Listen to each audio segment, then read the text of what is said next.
Welcome to the Effortless Swimming Podcast. My guest today is the author of the book called A Constraints-Led Approach to Swim Coaching. It's Andrew Sheaf. He's joining me on this podcast. I'm really excited to get into some of the topics that you've covered in your book because as a coach of how long now, maybe 17 years, some of the stuff that you write about in the book is, I've learned some of this stuff along the way, but there's a lot of stuff there that you go into really great detail of that I think, well, there's so much that coaches can learn from this, but also swimmers and how they can approach their training, how they can approach skill development in a systematic way so they actually see the results rather than trying something for a week and then going, okay, well, this didn't work, and then just leaving it. So I'm really excited to get into some of the topics today, and thank you for joining me for the podcast.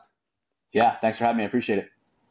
So you've coached collegiate swimming for around 15 years, and now you're focusing on working with coaches and clubs to help them be able to develop their swimmers with better skills. With the book, you've really sort of covered this in a lot of detail. What inspired you to write the book? Because it's a lot of work to write a book, especially of this kind of detail. Yeah. So I had I'd gotten pretty early in my career. I started swimming pretty late, and I was a pretty good athlete, but I was a pretty bad swimmer, and so it became pretty obvious to me that like the skill component was really specific to me, holding me back. And then and I started to see that it was pretty much true of all athletes to varying degrees, and so I became pretty interested pretty early in how to develop skills. And so that kind of like started the whole process. And that's what really kind of got me interested in coaching. And then as I learned more, the traditional approach is to just, you identify the skills that need to be improved. You talk to swimmers about it. You provide them feedback about it. And then you're also, using the drills that everybody talks about to help develop their strokes. And, there was kind of a lot of problems I kept running into. And to me, if it's not actually making them better, like I don't really want to do it. It's just a waste of time. And so it became about getting as much out of all of the skill work as we could. And some of the problems were, every coach experiences it.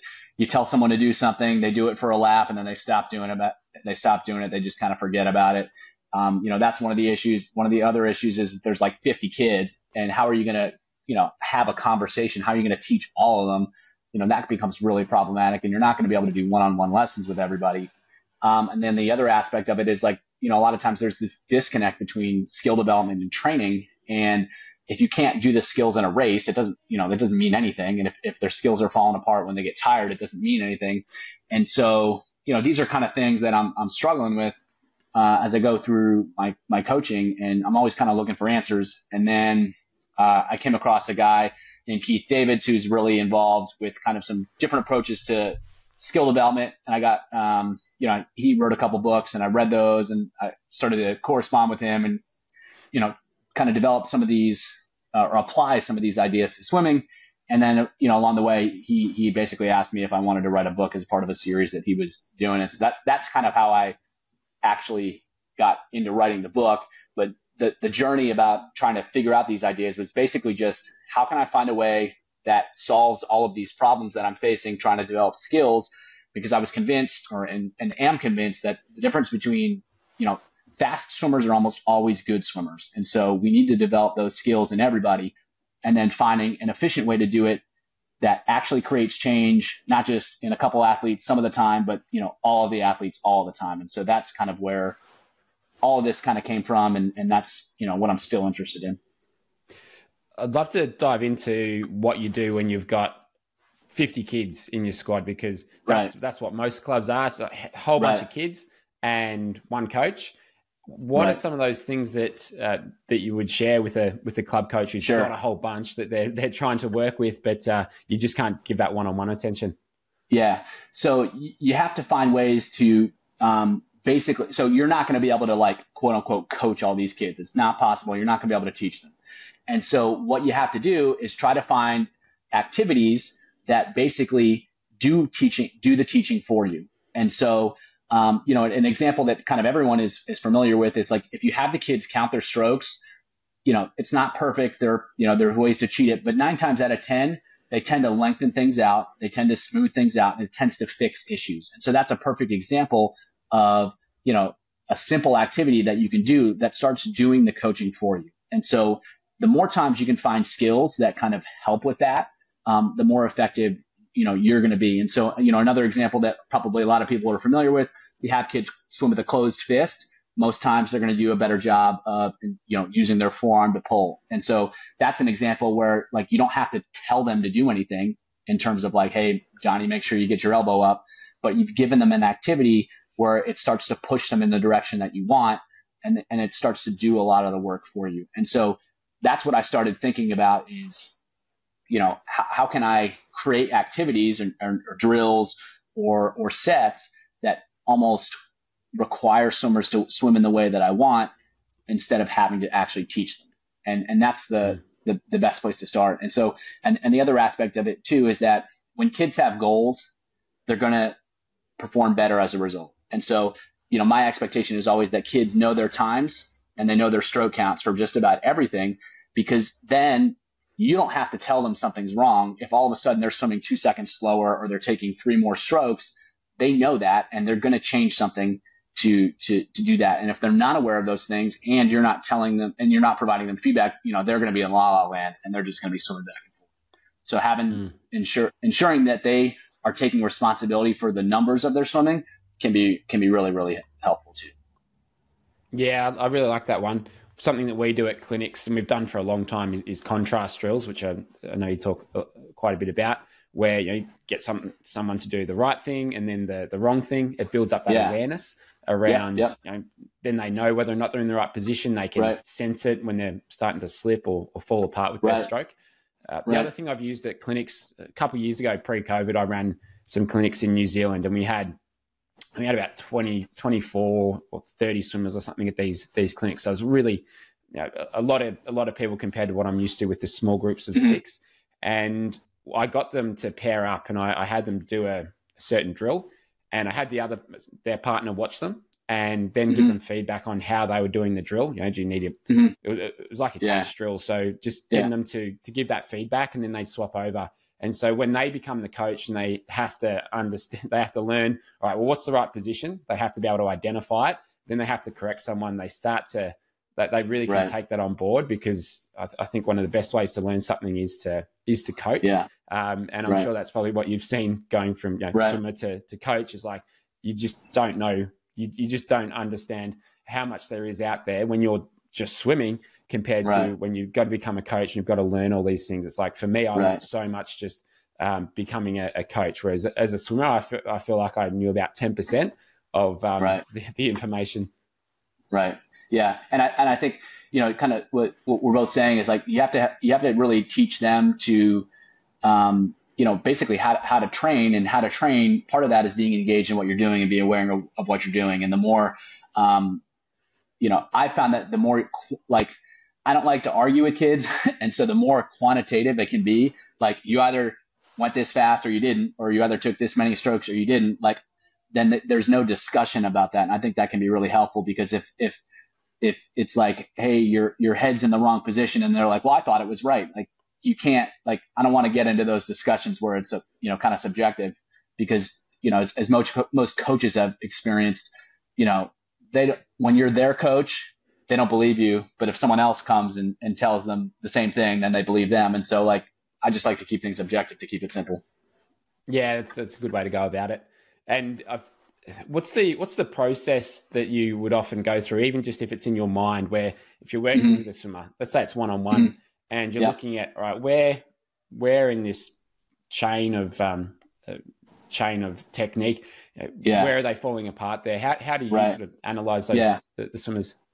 Yeah. So again, like with everything, it's how can I create a way to get long-term change? And so a big part of that is like, you got to keep things simple for yourself. And so to me, pretty much every technical issue is usually one of 3 things, and that's their alignment through the water. And so in all the strokes, they're trying to move through the water as straight as possible and without any deviations, minimizing deviations up and down, left and right. And so if that's kind of the baseline, if they're not doing that well, like, everything else is going to be, a problem. And so that's probably the first place I'm looking, and especially with younger swimmers or older, less experienced swimmers, like that can be a big issue where they're just, their body position's not good, and that's making swimming infinitely harder. And usually they're not really relaxed if they don't have that position. So that's probably the first place I start. And then the second thing that they have to be doing is creating a lot of propulsion. And so I'm just basically looking at, especially with the upper body, are their arms, moving more or less kind of straight backwards? And do they have a big surface area with which they're doing that? And I'm not too worried about the details. I just kind of want that big picture thing, because we can work on that. And then the last piece is kind of the timing of it. And so they can be doing the right things, but doing them at the wrong time. And that's kind of the final piece that they have to get set together. And I skipped over, but and the breathing is usually pretty important. But to me, that's usually kind of part of the alignment thing, because a lot of times when people breathe, that's when they really lose their alignment too. And not breathing isn't a solution, so that needs to be figured out pretty early too. So it's usually those three things. It's like all of their problems are going to be they're either alignment's off, they're not creating propulsion effectively, or the timing of it's off somehow.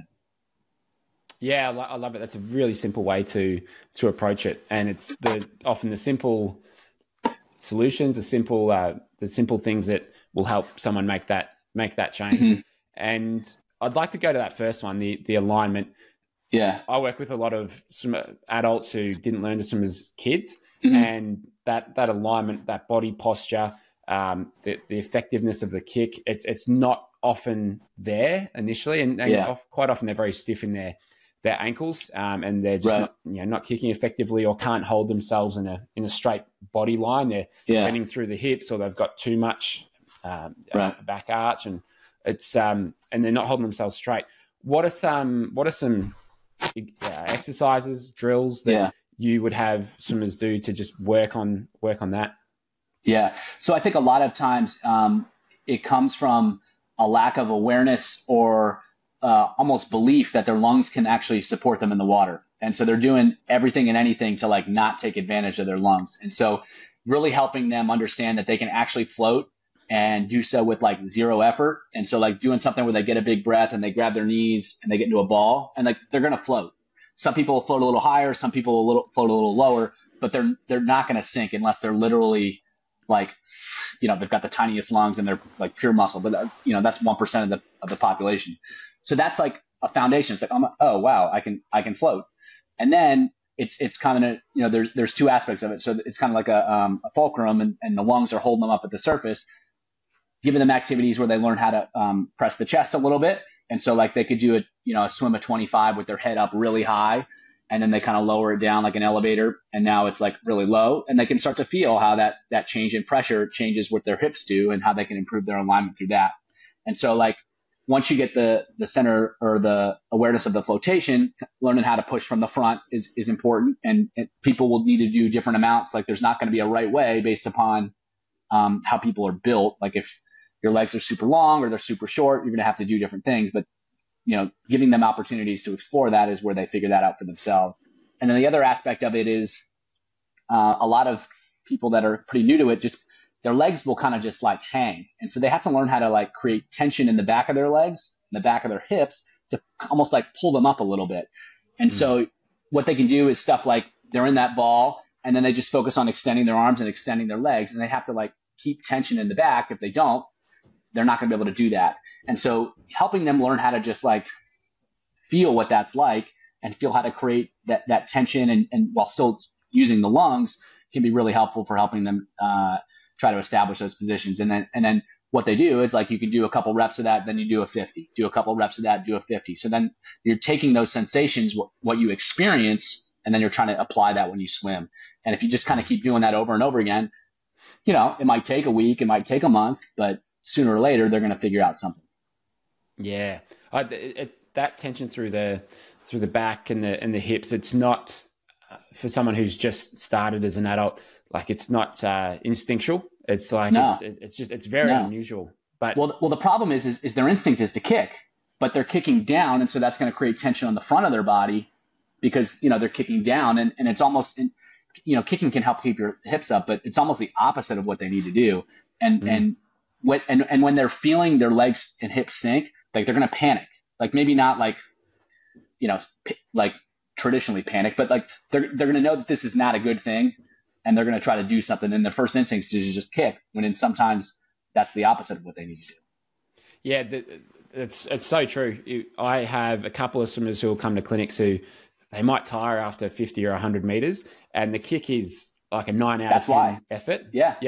That's why. And it's no wonder your heart rate's up and there's all this tension, but you've got to do the opposite. You've got to relax. You've got to lighten the kick, and you've got to do less of it as well. So it's and that's one of the tricky things about swimming. Quite often, you need to do the opposite of what you think you need to do. Another example of that is like with the catch. A lot of the guys I initially work with, they are trying to rip very hard through that early movement of the catch.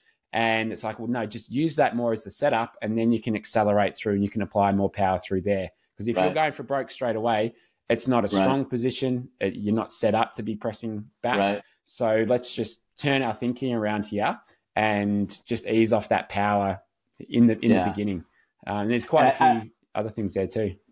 Yeah, and I think holding the water is like the most misleading phrase ever, because people think it's going to be a lot of pressure early and they need to like grab onto something when it's really just a repositioning, and then you apply pressure. And I think that it doesn't feel like what people think it will feel like because of the terminology, and that's why you get that type of action that you're describing, especially because the adults, especially if they're into it, like they're going to read about it and they're going to try to figure out the problem, and then unfortunately they misinterpret what it's supposed to be, and then they end up with these habits that are actually, to your point, doing the opposite of what they should be doing. Yeah, that's right. And something we were talking about before the podcast as well is there's so many different things that you can consider, even just let's say freestyle technique. But it's going to be different for each person on how much of they need to do, what they need to do during that part of it. There's so much nuance to it. And you might take a piece of advice that a coach has given, which may be correct for one person, but it's going to be the opposite of what you actually need to do. And, I've heard some coaches talk to swimmers and say, I just want you to get that hand in and then just rip it straight back. And while I wouldn't really give that advice to anyone, it's like, well, maybe if they're way too soft and gentle, maybe that's the terminology you need to use. Yeah, exactly. So and like with the head position we were just talking about, there are some people that need to, lower their head and press into the water with their chest. There are some people that need to do the opposite because they're totally burying it.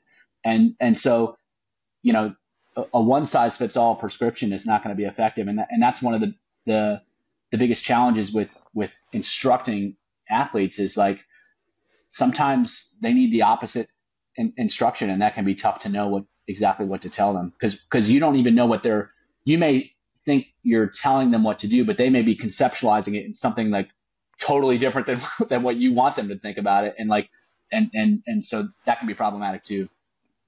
I want to dig into some of the language that you talk about in the book as a coach. There's a lot of different strategies that you can use to help get a point across. And some of those are, you've got analogies, cues, got rhetorical questioning. Can you talk a little bit about that and how you'd use that with swimmers? Yeah. So if let's just, keep it practical. We'll stick with the catch kind of example. Different athletes are going to have different ranges of motion in the shoulder, and they're going to have different range of motions, in their upper body and their elbow and all of these things. And they're also going to have different levels of strength. And so they can, a good catch position for different athletes is going to be different. And so if you're trying to tell someone to, keep your elbow at a 90-degree angle or whatever angle it is, that may or may not be appropriate for me, and it may or may not be appropriate for you. And so when you're super specific about how you're communicating to athletes, that can be a challenge because it might not be in alignment with what they need. And so instead, what's the basic concept of the catch? Like you're kind of just creating a big hook that you're going to use to move water with. So you can talk to athletes. It's like, I want you to set up your stroke like you're getting a big hook on the water. And that's an analogy that's going to be, it gives them the basic concept, but it also gives them the freedom to figure out how to make that work for their own body. because if you tell someone to do something that they physically can't do, like Ian Thorpe was always the poster child for great freestyle technique because he had this ridiculous catch. 95% of swimmers, let alone humans, like can't get in that position, and so like to expect them to try to do that is just naive. But they can use the concept and they can try to figure that out based upon the resources that they have. Yeah, it's such a better way to approach things, and I think the other benefits of that too is they can visualize it. Okay, well, a hook. What's a hook look like? Right. Yeah, I know what that looks like. Yeah. Okay, and then I can just try and create that shape and that feel of hooking into something. One I like there is thinking of a ladder underneath you, where you're placing your hand on the rung of the ladder as you're moving along. Yeah, because quite often people will try and move their arm through the water rather than moving their body through the water and anchoring or hooking themselves in. Right. Yep. So there's a lot of different analogies you can use.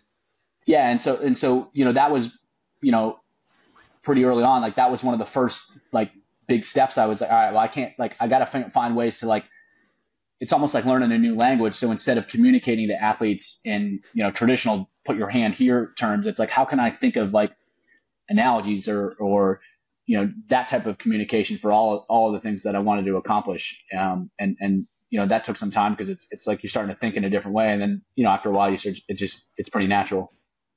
Yeah. And how about questioning? So I think when I first started coaching, it's like, okay, I want you to do this. So that was too slow. And it's like, there's no back and forth between you and the athlete, and you're just telling them what to do, or you're telling them where they went wrong without actually getting them to take ownership of it. Yeah. But with the right sort of questioning, you can really turn that around and give the athlete something that they can work with, and they can be more aware of what's happening, and you can get much better results that way.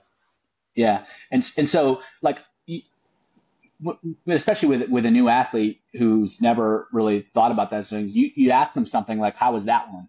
Or like, what did that feel like? And they literally stare at you like you're speaking a different language. Like they have no idea what to do or say. And so, these are people that are totally unaware of what they're doing. And that's, that compromises their performance at some level because, they're missing opportunities every time they swim. And so, going back to the head position thing. So you could have them do that drill where they start off really high and they go really low. And then you just ask them, which position did you feel like was most effective versus like you saying, I saw your hips come up on, about halfway through, that looked the best. You just ask them where did it feel best? And then, they may say like, it almost doesn't matter what they say because they're going to be talking in terms of their feelings, and you just want them to verbalize that. And then you're like, you can just say, all right, why don't you do another one? See if you can get that same feeling again, see if it's in the same place. And now, you're trying to help them learn how to create awareness of what they're doing. And so whenever they're exploring that type of like just asking them how things felt, and not just like, it's also important to actually like care what they say, because sometimes I think people just, you kind of have to get them to search for the best thing, and that can be really helpful. And then another aspect that I like to do with learning, in terms of like helping them learn how to train, like, so you can ask them after, say they're doing 10 100s on the first one, you can just say, all right, what was good about that and what could be better? And so now you're encouraging them to problem solve because, they're like, well, my time was pretty good, but I felt like I fell apart in the last 25. It's like, well, now they've verbalized that. And now the odds are they're probably going to try to fix that on the next one. And, if you do that enough, they start to do that themselves. And it's a way, instead of just telling them what to do, you're helping them discover where their opportunities are. And because they've discovered those and they've made the choice to do it, they're a lot more likely to do it. It's just like anyone. If you tell me to go, I don't know, do some chores, like I'm probably not going to do it. But if I'm motivated to do it, if I decide to do it, I'll probably do it. And so, helping them learn how to identify opportunities and engage in what they're doing. You can't tell them to do that. You can only ask them to do that. Yeah, I love that. It makes me think of when I was coaching a masters squad, and something that I got when I was being coached as a swimmer, was always being asked, let's say it's the last interval of a main set and we need to make this one the fastest one. And the question is, where can you find an extra half second? So I'm like, okay, where can I find it? Okay, maybe the turn, maybe I can pick up my stroke rate, that's second 50. And it's something that I would do when I was coaching a masters squad when we'd have a good solid workout, is asking those questions, and then people go through it in their mind, and you're not saying, all right, work the turn. It's like, no, they're thinking about where they can find it. And they're going to make the choice.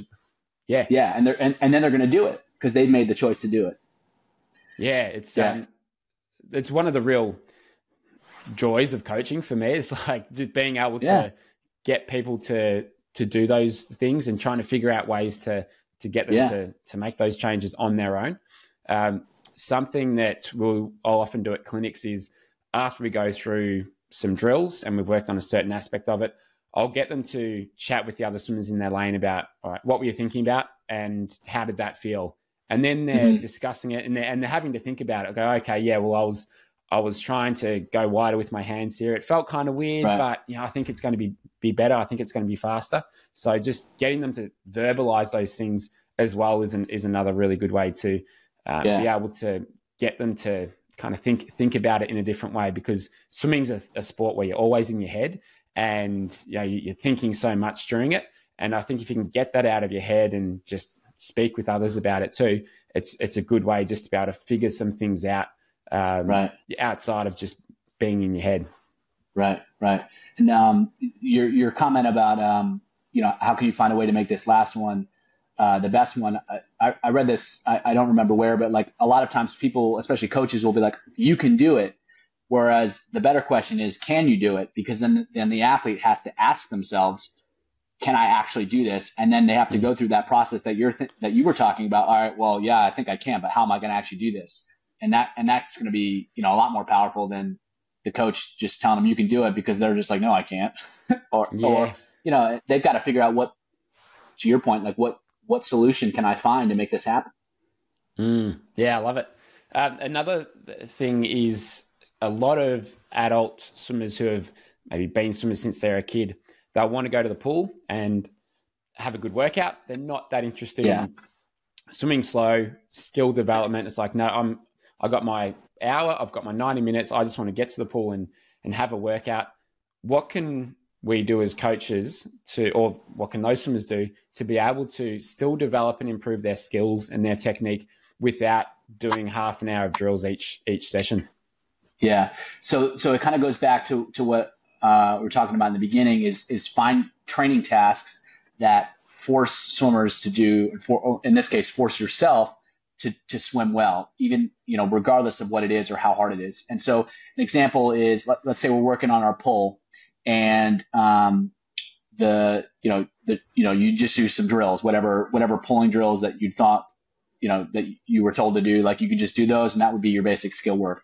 Instead, you could do something like 20-25s on, if you want to go faster, like 45, or if you want to go more aerobic on 30, you're going to put a pull buoy in, and your goal is to do each and every one of them in, as few strokes and as fast as possible. And so it's the old swim golf thing where you add up the time and you add up the stroke count. But because you're trying to do that, the only way to do that, that's a work set. That's 20-25 is pretty strong effort, pretty fast, but you're having to swim well to do it. And so that's just one example of how you can, do that with almost any skill.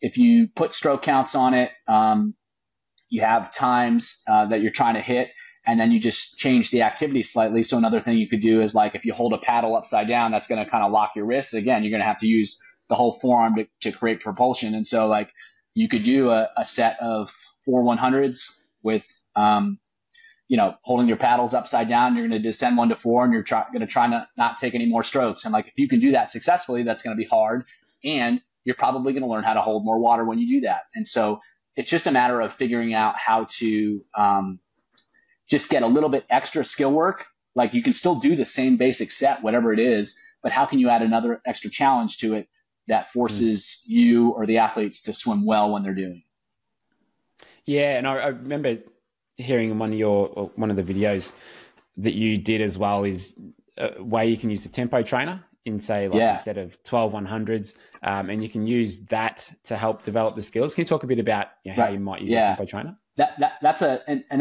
That's fun too. So like, what you can do is to say, like, it's 12 100s, and so you set the beep so it's at a certain stroke rate that's pretty manageable. then you're going to you can descend 1 to 3 at the same tempo. And so you can't take faster strokes. So the only way to go faster is either to be better with your turns or to take longer strokes. And so you can't really cheat it. So you have to swim better in order to swim faster. And then so say we're doing 12. So the next 3, you can just make the tempo a little bit faster. So you should be able to descend down to even faster because your stroke rate's a little bit faster. And then you just do that for the next 3 and the next 3. And you can do that, with any type of set. You can do that over any type of distance. You can do that at any type of stroke rate. But it's just this game that's way more engaging than just swimming. And it forces you to swim well, because the only way to go faster is you can't take more strokes. You have to be a better swimmer. And so and you can do the same thing. If you don't have a tempo trainer, it's the same basic idea. It's you can only take 15 strokes a lap, and you're going to descend 1 to 3. And then the next set you can take up to 16 strokes a lap, and then you can try to descend 1 to 3. And then you should be able to go faster because you got an extra stroke. And these type of activities are forcing you to work on both your stroke count, your stroke length, and trying to swim faster as well. And so it can be super engaging. It's a lot more, at least to me anyway, it's a lot more fun than just swimming back and forth. And you're going to get better at swimming too. Yeah, that especially for adults, it's that sort of stuff. They have never really done as kids, so it's brand new. And right. I would imagine most adult swimmers who have learned as adults, they're going to be very bad at that to start with, but you've got to start somewhere. And being able to swim faster while holding the same stroke rate, it's well, man, okay, that's it's a pretty tricky thing to do initially, but if you can just keep doing stuff like that, you'll be able to have much better awareness around what your technique is like, and that feel, that hold of the water. You're going to improve that greatly, because I think a lot of the people that I coach and come on board with me, it's initially they're just swimming up and down. There's not too much thought about stroke length or stroke count or anything. It's just going back and forth. And if we can bring that attention, or they can bring that attention to how well they are swimming technically, and put some numbers behind it with either rating or stroke count, it's they're really starting to do the things that elite swimmers are doing and are very good at. Right. And another one I like too, it's they can do, say you can do 5 200s, and this is short course. You can go either on the odd laps, you go 16 strokes, and the even laps, you go 18 strokes. And the goal is, you can make the numbers whatever you want. And the goal is to be able to actually do that on command. You have the control over your stroke to actually switch gears and change it, and not just kind of be I hope I get the right stroke count. And so that develops, some control over that. And a lot of people, as you were saying, they start out, they have no idea how to do that. But that's something that you should be able to do. And then you can still descend that 1 to 5. And so you're playing with the same, variation in stroke count. And then you're also trying to get faster with it too. And so there's all these games that you can play that will actually, help you learn how to control your swimming and how to actually create change. And in some ways that's a lot more powerful than just thinking about things, because you can be thinking about things, but not actually changing anything. And, sometimes the numbers can be really helpful because it forces people to change. And if they try to do something and it doesn't work, then they know they have to do something different. And I think that's what's super powerful about that, is that it forces change, and the feedback is immediate and it's not arguable. What would be some of the things that you see happening for someone who is having trouble increasing their speed while keeping the same stroke rate? Where would you see them going wrong? Yeah. So I think a lot of times it's, it can come down. So none of this stuff is going to work if they don't have some of those alignment and balance issues sorted out, because everything they do is basically just a reaction to not drowning, kind of almost.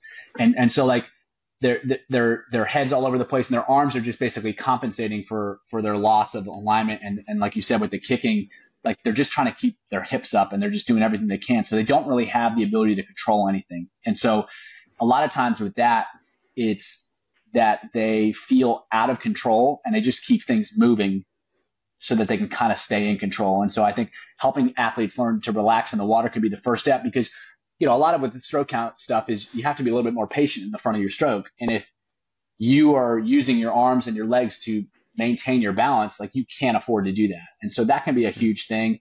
And I think a lot of athletes just don't realize that they can be a little bit more patient, and sometimes they just have to like force it. And if, something I do is like, if they're like, I just can't take 20 strokes a lap or whatever it is.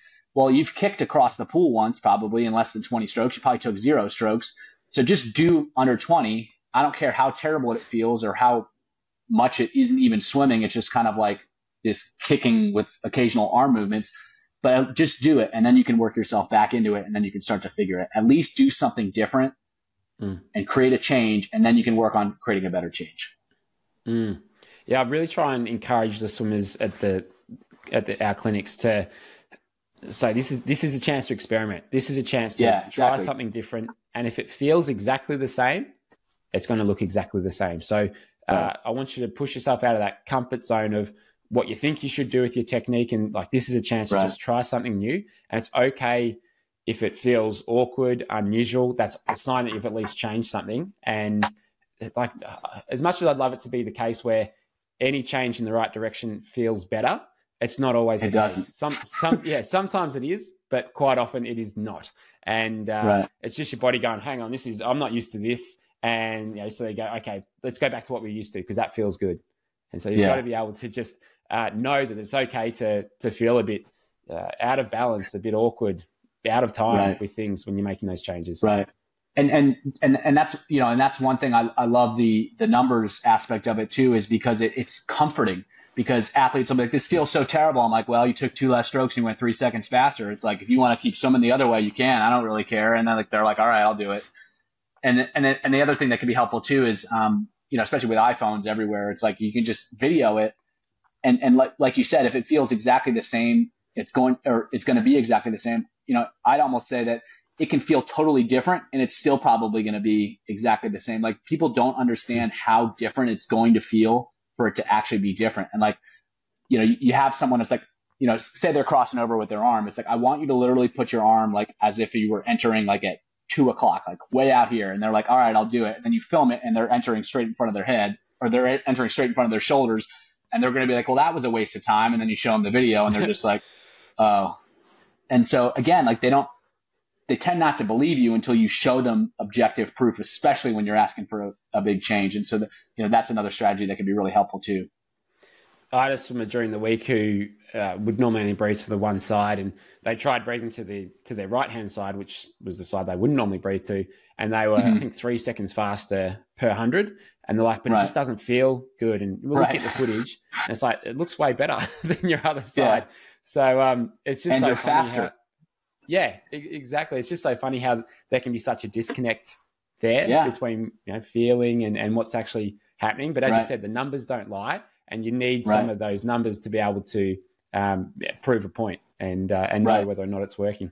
Yeah, and especially athletes that are kind of training on their own, it's so helpful to guide what's happening, because you're not going to have someone providing you feedback.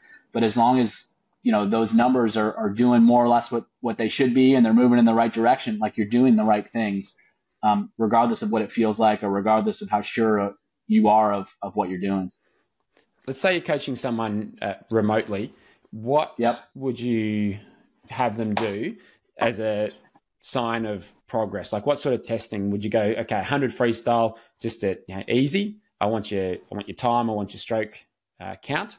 Or would you have them do depending on what they're training for, like a 400 time trial? What are some of those tests that you think would be important? And I know it's going to change depending on what they're training for, but just interested in your perspective.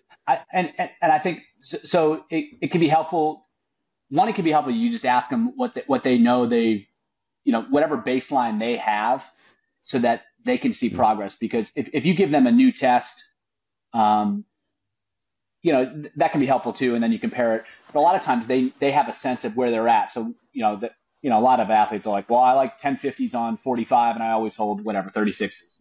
And then you give them something, or it's like, all right, well, we'll do that in a month or something like that. And the other aspect of it too is like, I just, a lot of training is going to be pretty similar. And so they should be seeing progress, not necessarily each and every day, but you don't always, to me, every practice is a test at some point. Like you're going to have an awareness of how hard it was. You're going to have an awareness of your performances. And so if your performances are getting better, then obviously you're improving.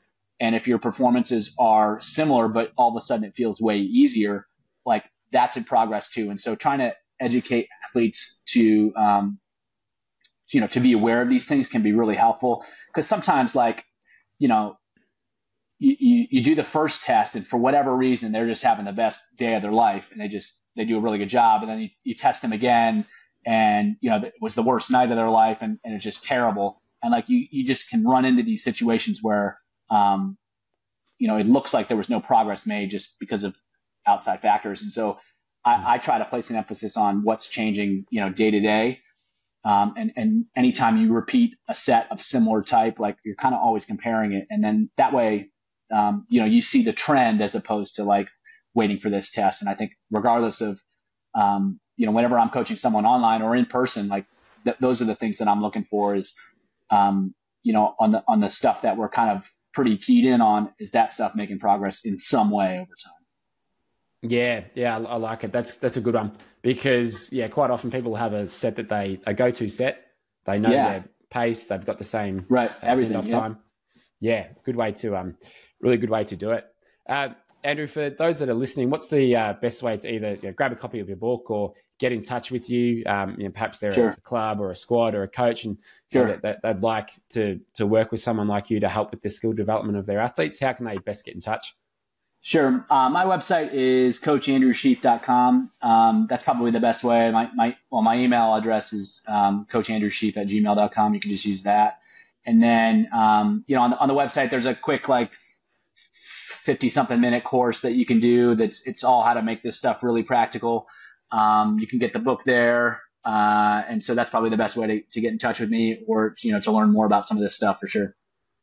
Awesome. Well, thanks so much for being on the podcast. I really love talking about this stuff, especially from someone who's studied it as deeply as you have, and put the time into such a detailed book. And I haven't read it from cover to cover. I've looked at different parts where I'm like, okay, this is something I'd like to work on.